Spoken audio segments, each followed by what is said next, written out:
The spike in cases and a rise in hospitalizations has not resulted in an explosion in deaths. Deaths are off of their lows in the United States from about just under 600 a day to just over 700 a day. So there's not been the concomitant explosion in deaths. Moreover, as time goes on and the school year begins, the president is going to end up being on the right side of the school debate in the United States. American parents are going to see that teachers are getting their full salary, but their children are staying home, and parents are having to teach them while juggling work. While students around the world are going to school, especially in Europe.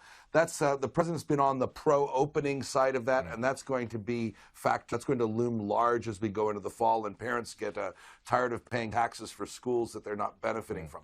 But the big story here is that deaths in the United States have not exploded. Hospitalizations are up, cases are up, but deaths are still not where all the doomsayers said they were, and that's going to change the political dynamic in this country and force, as public opinion shifts, it's going to, the virus, while the serious matter isn't a death sentence for most, in fact, for just very few, it's going to increase the pressure to open up the economy more as we going into the What's the fewer deaths down to? I'm sorry? Well, what are they putting that down to, the fact that there are fewer deaths, even though the caseload continues to rise?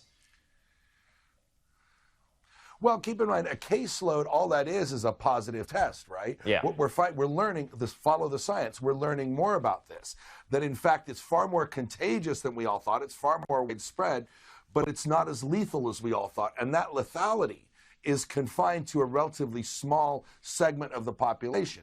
The very old and people with diabetes and are obese account for over 90% of case fatalities. So we're finding that the infection fatality rate is very, very low. Have you noticed, and I certainly have here, but I'll get your opinion on this, a change in Donald Trump's language, even by shifting his position on masks, shall we say, now that he's doing these daily press conferences? What's your view been on his press conferences this week, and how maybe he's changing his narrative? Well, first of all, there is a specific reason why. There's a new campaign manager, a guy by the name of Bill Stepien, who's now running the Trump campaign rather than Bill Pascali. Bill Pascali was the campaign manager, but he was more of a tech digital guy, not a messaging guy. And I think Bill Stepien has come in to restore order and made it clear to the president that you got to be where the American people are at on masks. And you got to fight the fights that you can win and choose the right ground. And that's why the tonal shift with the president in the last week. And by the way, a small creeping upwards, noticeable, but small creeping upwards of his job approval numbers. The American media won't talk about it, but you can go look at it on realclearpolitics.com and see for yourself. But it looks like there's a new sheriff in town in the White House. What remains to be seen is, will this continue? Will this success continue? And will the president continue in his newfound discipline?